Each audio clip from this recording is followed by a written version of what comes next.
Good evening. Now we are in quarantine, and maybe some of the community have corona. I wish everyone that will feel better. We have in our Parasha a lot of mainly two interesting stories and a lot of episodes, interesting episodes. We will start from the name of the Parasha, Vayishlach. Yaakov left Haran, the city where he lived, and he built his family in the house of his father-in-law, Lavan. And after intense fighting and conversations between him and his father-in-law, he is going to the land of his father, the land of Israel. Yaakov was not in his father's home for 35 years approximately. He learned for 14 years, and then he worked in his father-in-law for 21 years. After those many years, he wants to go back and he wants to see what is the position of his brother Esav. Do his brother forgive him, or he wants to meet him in peace, in happiness, or not? What is the situation if something between 35 years passed? So he sent messengers. Those messengers can be really angels, because the Torah said malachim. Malachim is angels. So he sent messengers to meet and to see his brother. They seeing his brother, they're telling Yaakov, he is your brother, but he really wants to kill you.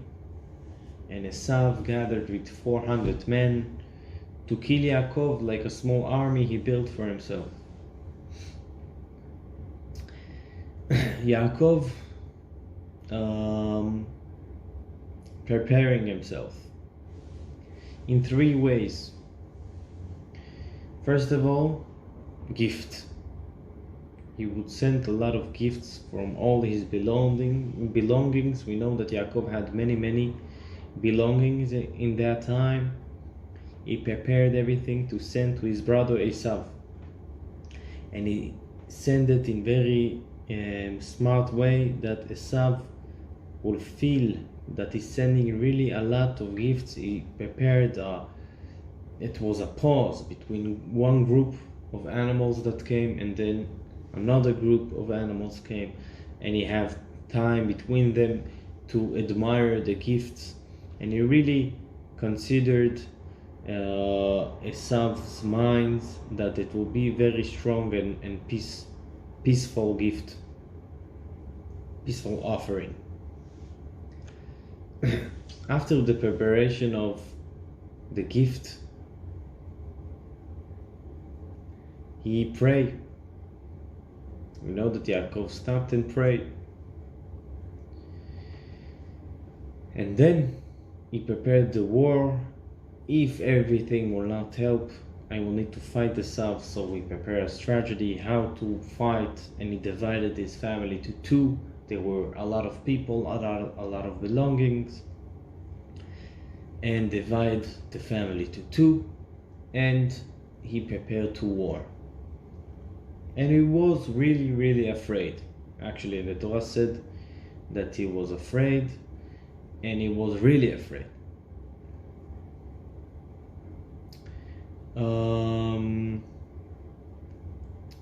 Actually, I heard very nice idea. The Torah said two expressions of word how Yaakov was terrified.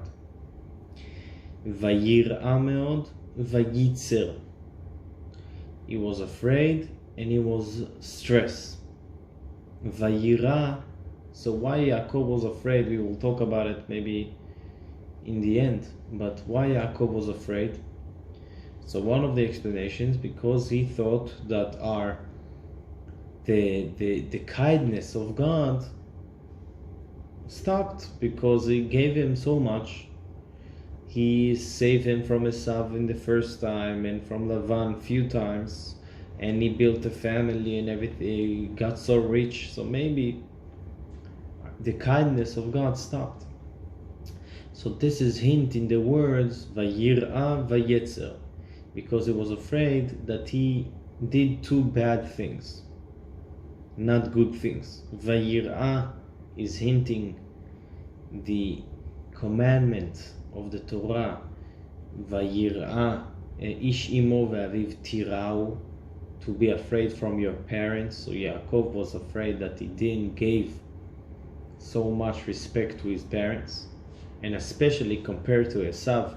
Esav was really devoted to his parents. We know that he wanted to kill Yaakov, but he said to himself, not before my father passing, because he really respects his parents. And the other thing that Yaakov was afraid was the other commandments, Vayitzer lo.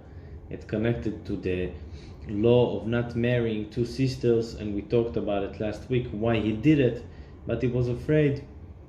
The Torah said not to marry two sisters, and I did it. So that was, he was afraid that the kindness of God may be finished. But we will talk about it. So he dividing the group, the camp, to two parts. After that, there is the story of the fighting, Yaakov and the angel. One angel coming to Yaakov and they start fighting. So, first of all, Rashi explaining us what's going on. This angel was the angel of Esav. We know that every creature have his angel, his spiritual level, and he came to fight with Yaakov, and Yaakov won the war. And the angel touched Yaakov's leg, and that's why there is some part that we don't eat until today, not human leg, of course, in animal.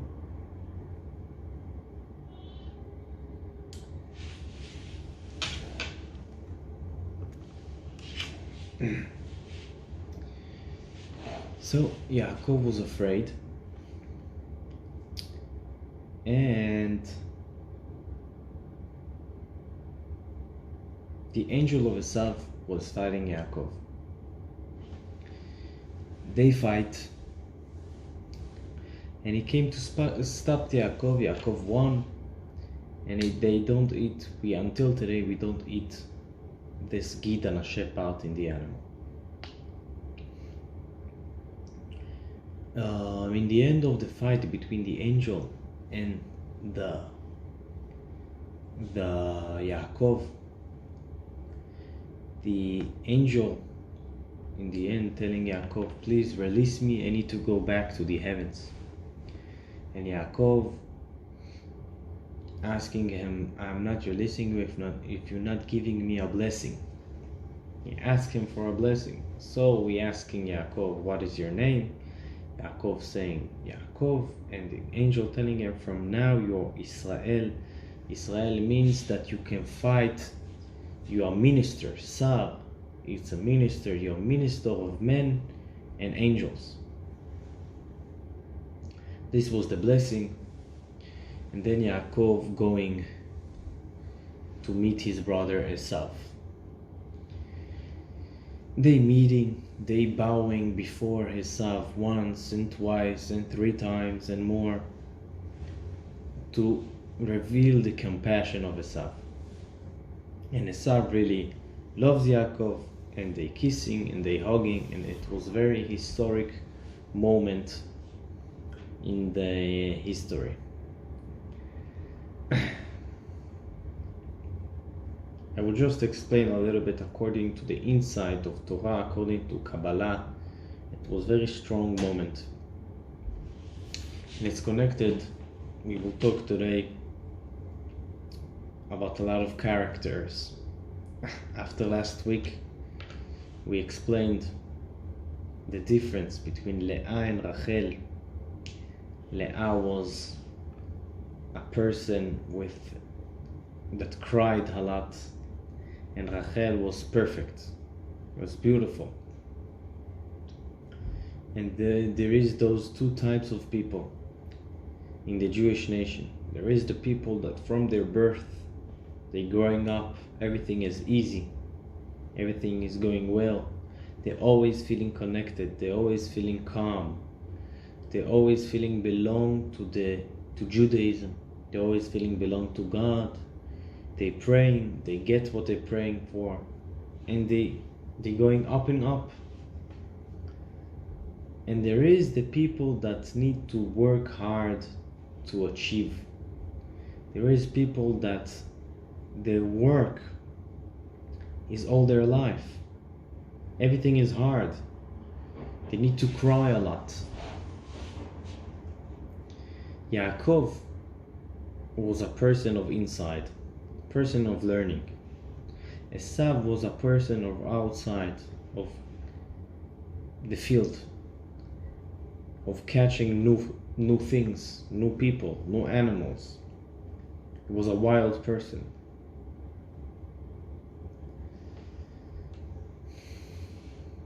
And Yaakov loved Rachel, and everybody said that Leah belonged to Esav.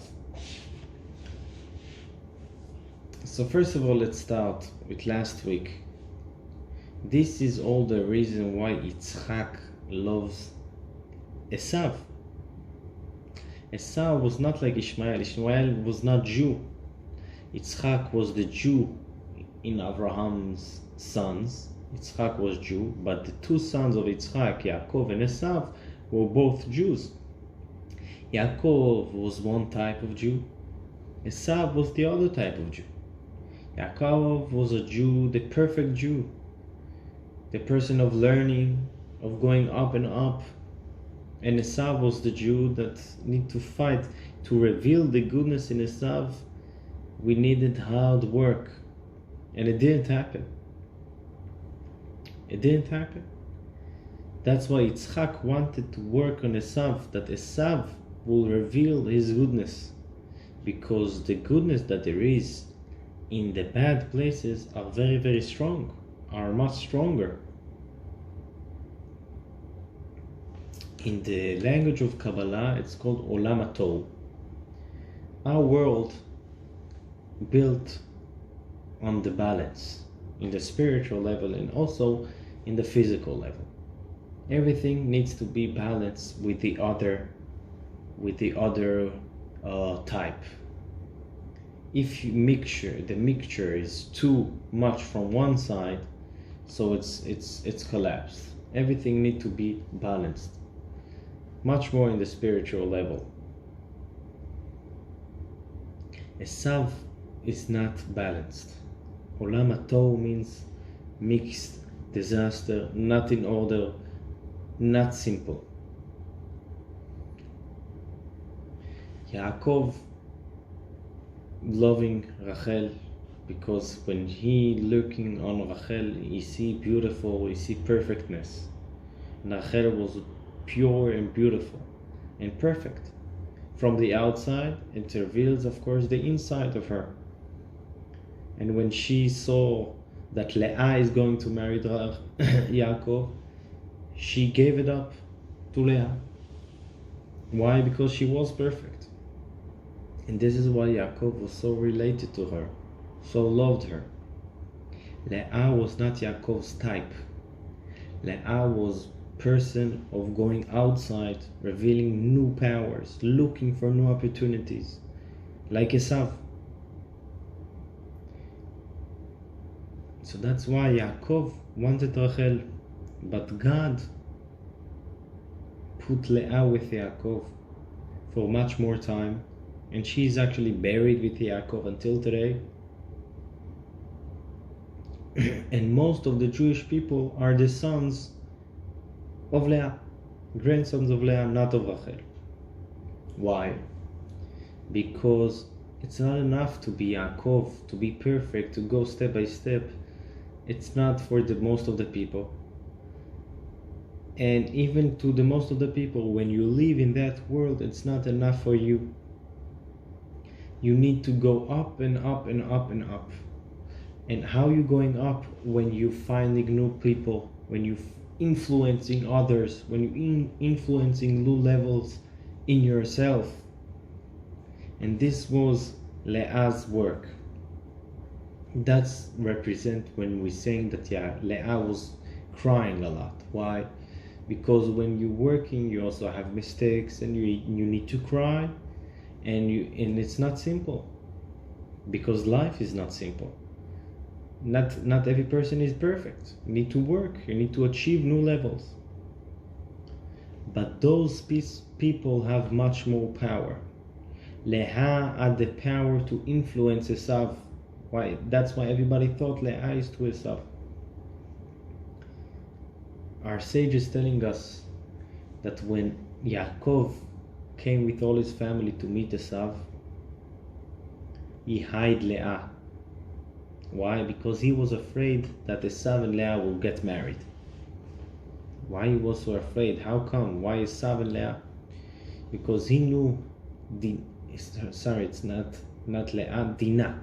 Dina, the daughter of Leah, he hid Dina because he was afraid that Dina will get married to Esav. Why? Because Dina had this nature inside her, and we will talk about it again. We will continue.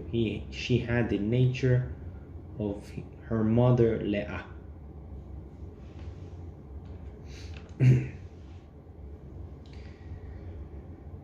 Esav and Yaakov meeting. Historical moments. Esav telling Yaakov, come with me to where I'm living in Seir and live with me.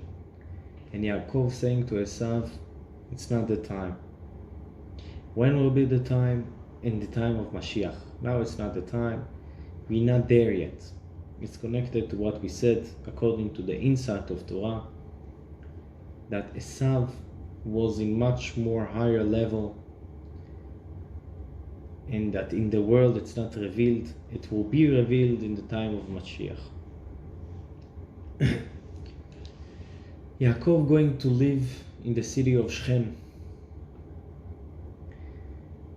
The city of Shechem, Yaakov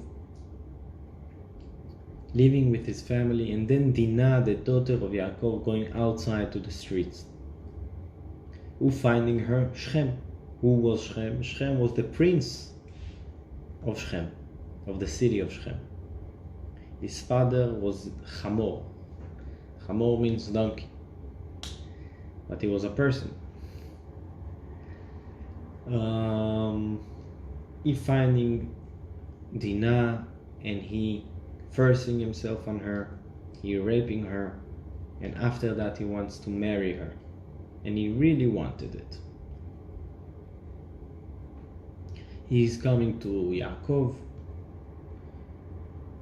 Yaakov hearing the story, staying silent,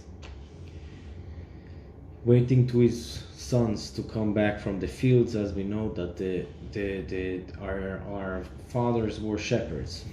They're coming back. Yaakov telling them the story, telling them everything. And they said to their father, we will take care of it.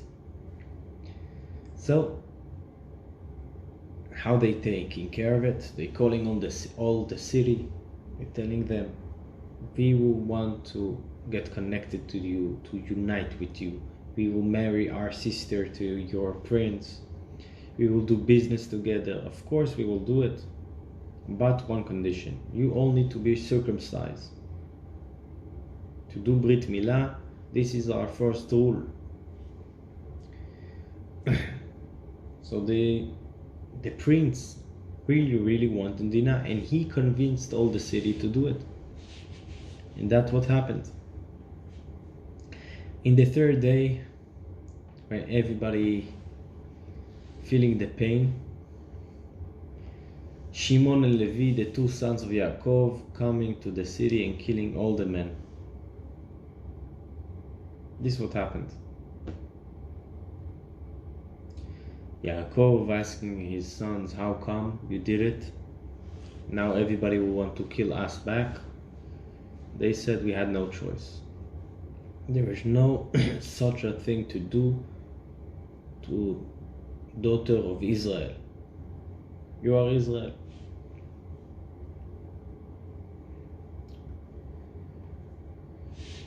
I will just mention one idea about that.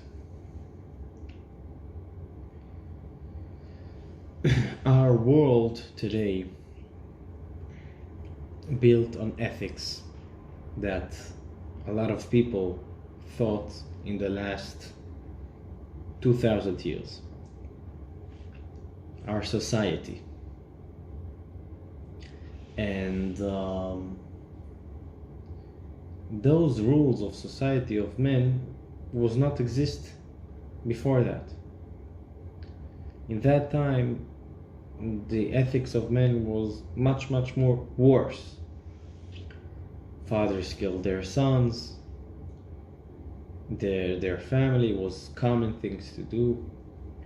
And this is one of the explanation what was so special about the story of Abraham and Yitzchak of the sacrificing his son, because it was common in that time that people sacrificing their family to the God. That's why God wants to change all this way of worshiping. So he said to Abraham, take your son to me. And then when he almost did it, he said, never do it. We're not doing it to our families. And so the ethics of what people decide for themselves. It's a world without any ethics. And what were the ethics of our fathers? What made them special were the ethics of the Torah, as we learned last week, that they tried to, and they kept all the laws of the Torah. And when they came to a city, and in that city was a very big problem, because also there is no ethics and there is no judge. Everybody did what they wanted to do. And according to the laws of Torah, a city when there is no judge, it's a problem. And one of the 7 commandments of non-Jew, of the sons of Noah, that in every place there will be a judge, there will be a law. And there was not a law, that's why the prince did what he wanted. So all the people of the city needed to have punishment. And that's how they find the best way to punish them, according to the laws of the Torah. This is one of the explanations, maybe that will make it easy to understand. This very harsh and extreme example for that. But people need to take the responsibility of the city, and they didn't. Yaakov was, after that, also again was really afraid. God told him not to be afraid, and he went to Beit El.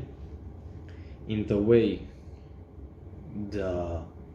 one of the maids of Rivka died,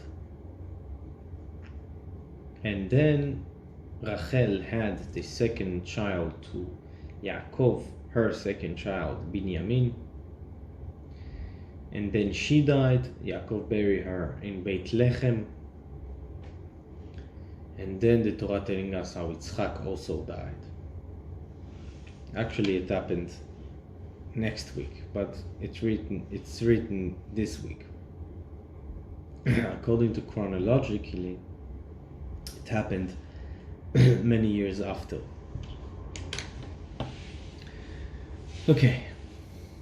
About the story of Dina, when the Torah describing the story of Dina, and the Torah want to tell us who is Dina, The Torah said Dina bat Leah, Dina the daughter of Leah. The Torah was able to say Dina the daughter of Yaakov. Why the Torah said Dina bat Leah? So Rashi tells us, Leah was yatzanit, Leah was yotzet. She was going outside. We find in the Torah that Leah was going outside. And Dina also got outside to the street of the city of Shechem. So the Torah wants to relate Dina to Leah.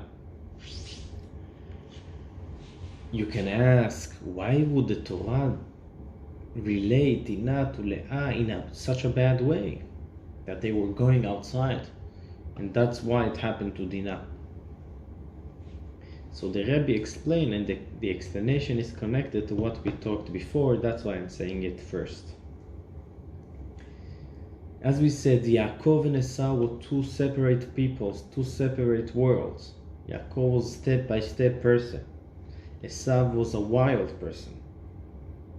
That's why Yitzchak loved Esau. And Yaakov loved Rachel.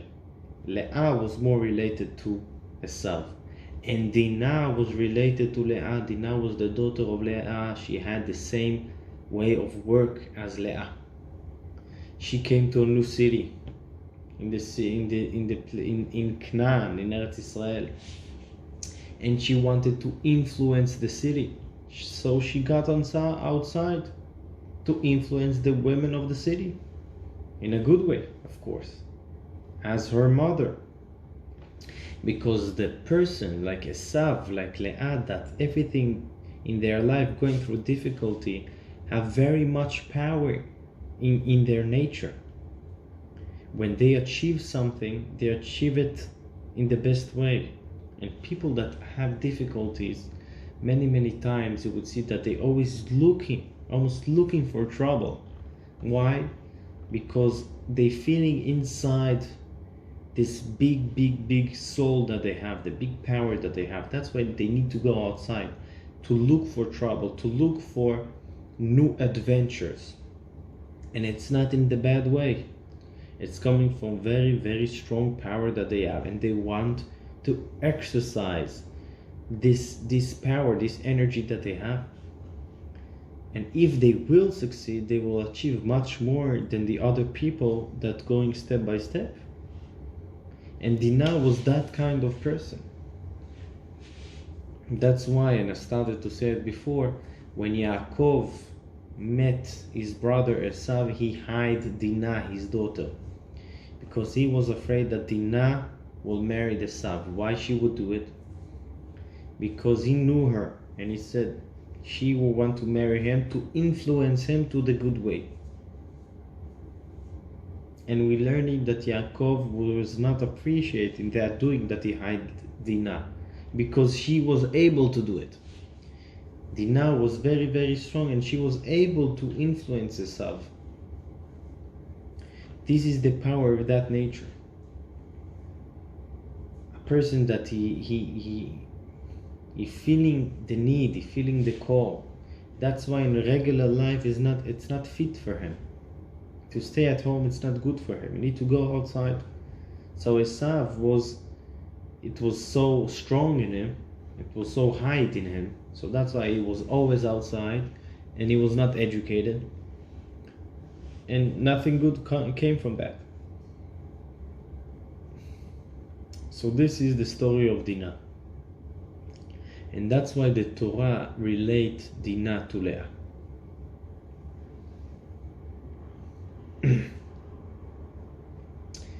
Then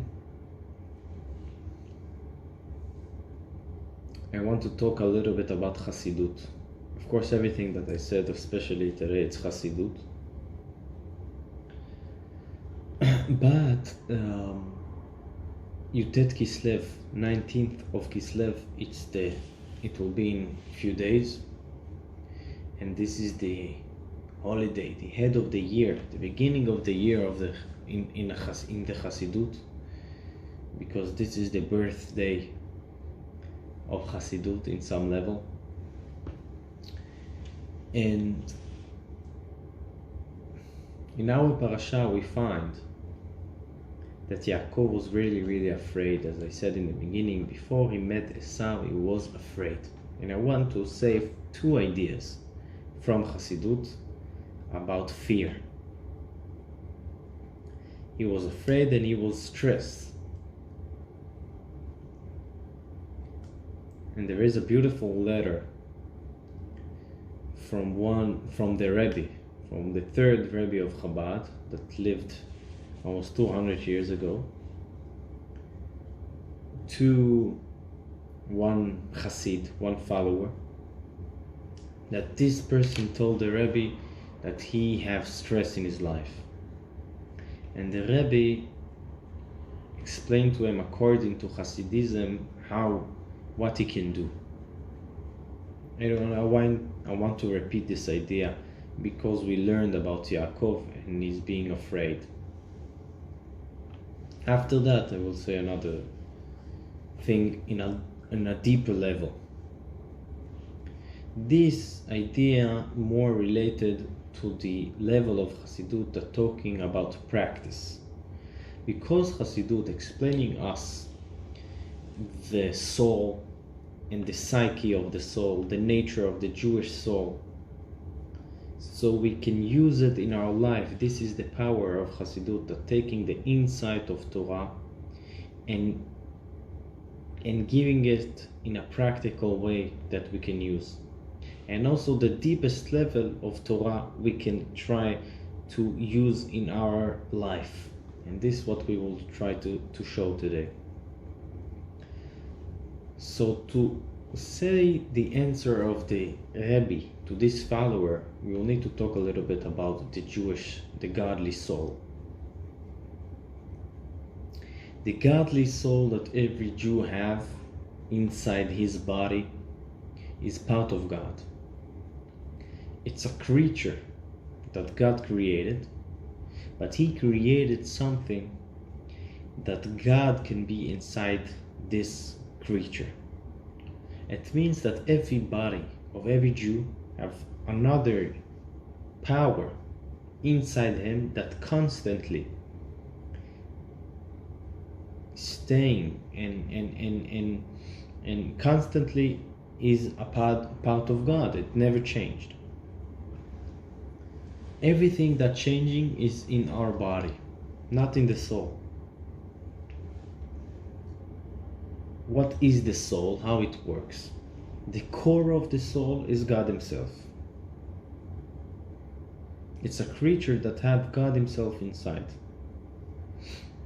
Of course, I'm saying only the ideas that in short that we can understand today. This godly soul has body. What does that mean? It has ways to communicate between God and the soul with the body. This body of the soul is the way that the soul can communicate with God. Like our body, what makes our body? Our body is built from a lot of organs that make us communicate with the world. And this is the organs of the soul, is the body of the soul. What is the organs of the soul? Feeling and understanding. This is the body of the soul. Feeling God and understanding God, because the soul is part of God. So the body of the soul would be the power of the soul to understand God and to feel God. So when a person today understanding something in his mind, in the body, a physical body, understanding something about God, is connecting to understanding of the soul, to the understanding of the soul. And when a person feeling some godly feeling more close to God, more love to God, it means that he's feeling connected. He's feeling now the feeling of the soul, that the soul constantly have. He just connected to the feeling of the soul, or he connected to the understanding of the soul.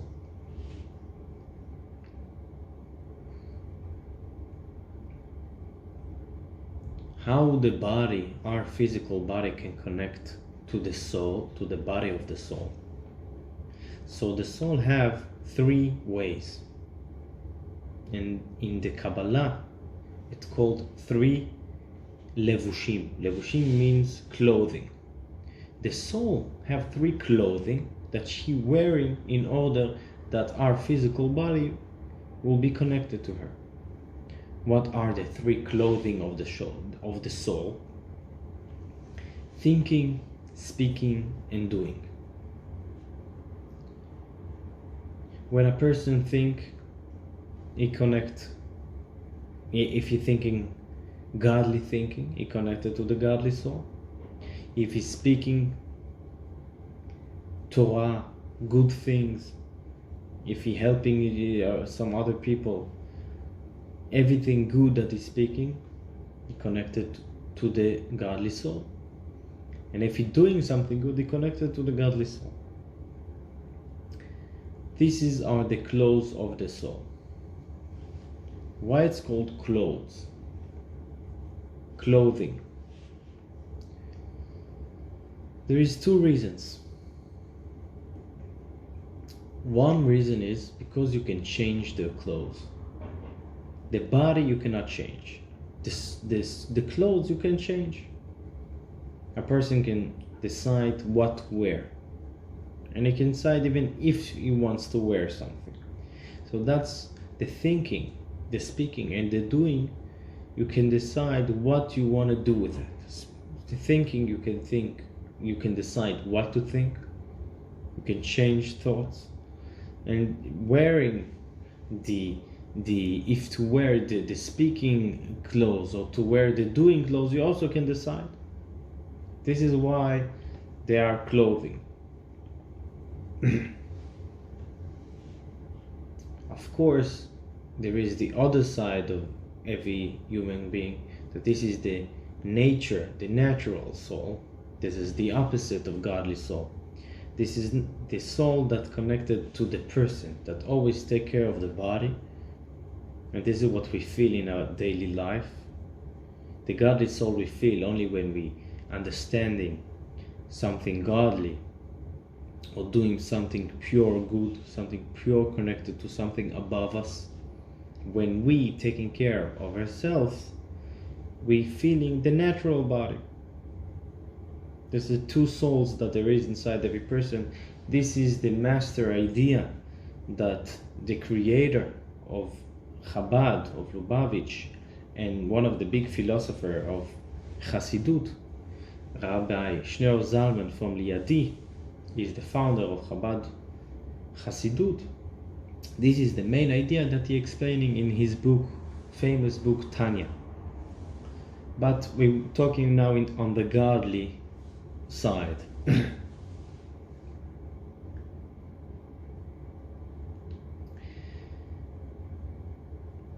The second reason why clothes, the levushim, the three ways of the soul to connect to the body. The second reason that they called clothing, it's because clothing can change person. If a person waking up and he decided to wear the best clothing of his life, like the clothing that he wear once in his wedding, he was with his clothes, never again. And he deciding to wear those clothes, and he going out to the street, and he decided that this clothes making him a businessman. So that's why every person that he talking about a business and how he can do better and everything. Eventually he will change.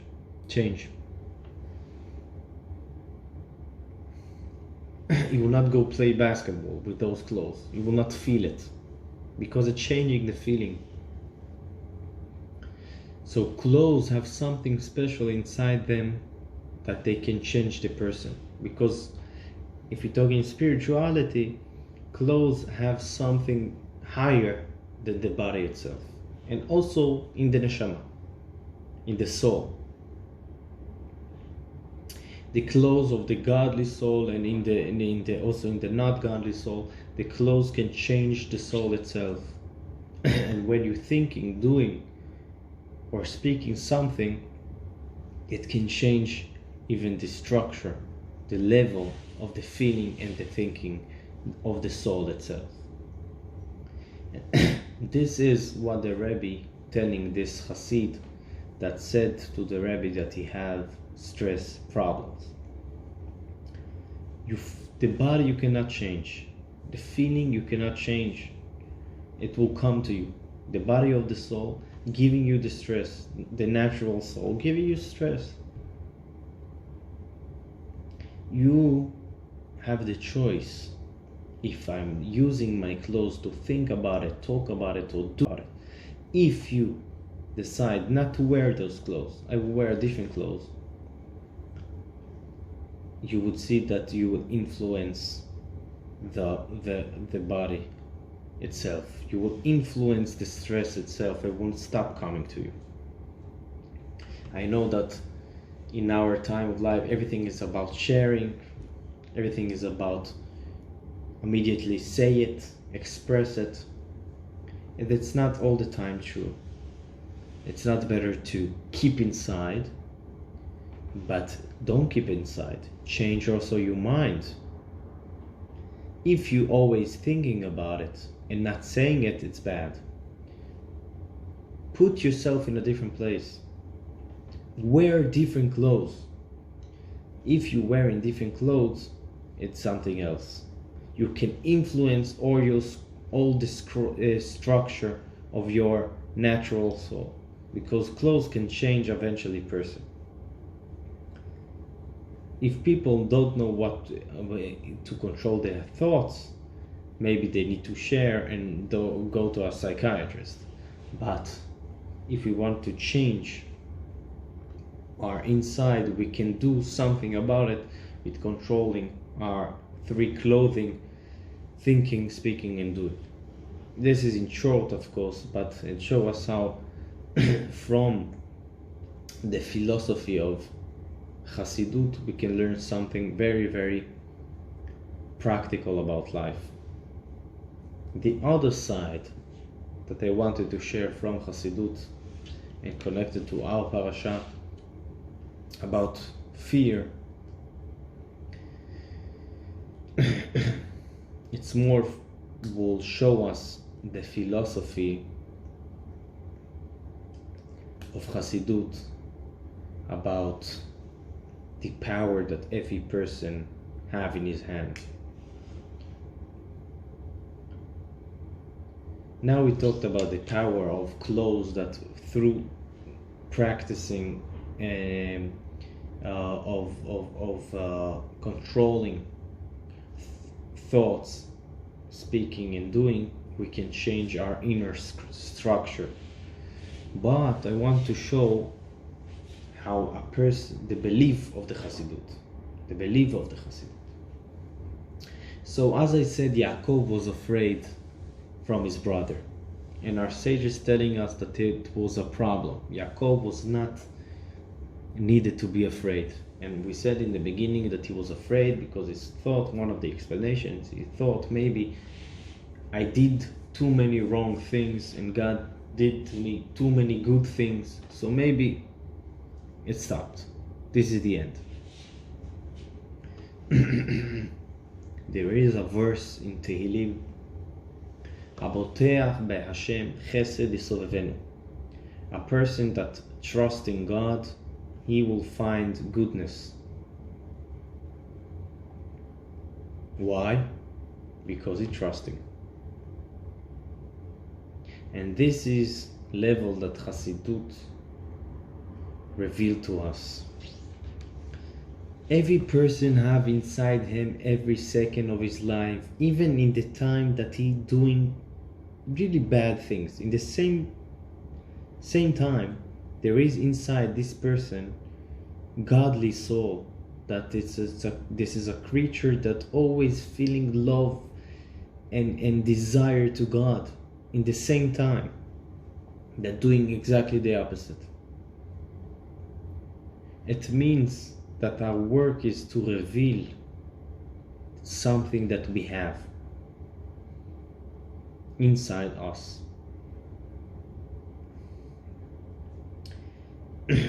when a person revealing true belief in God. What is the belief in God? That God is our creator, and He created me and you. And if He created, He has responsibility to us, and He is good, and He loves us. So He will eventually treat us well. This is the belief. And when you believing in that, you're revealing this belief inside your body, in the strongest level that the soul have inside, God will eventually do exactly what you believed. Because this is true. And the world is built in a way that as you doing, God doing to you. And if you truly believe that good will happen, good will happen. There is a joke that once the Rabbi spoke in the synagogue that we all need to believe in God. If we will believe, only good would happen to us. So one of the Jews there was simple, and he said, the Rabbi said, we need to believe, I believe. He was going to his boss and said, I will stop coming to work. I have pain in my back, I don't want to work anymore in that field. So what are you going to do? What do you mean? I'm going to buy a lottery ticket. I will believe very, very much that I will win the lottery, and that will happen. I will win.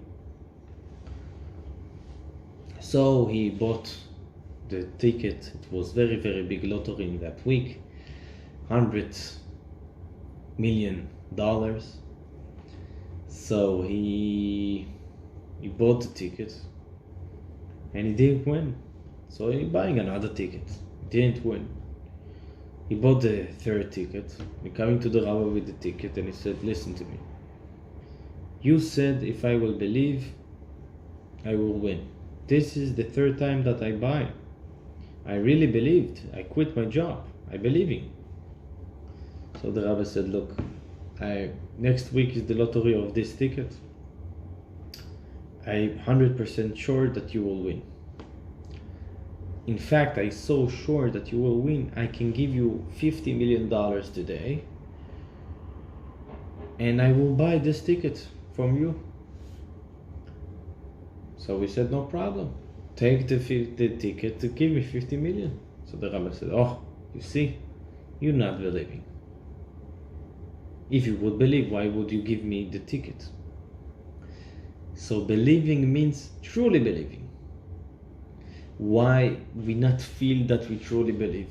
This is true because the body is not truly believe. You're feeling the natural body.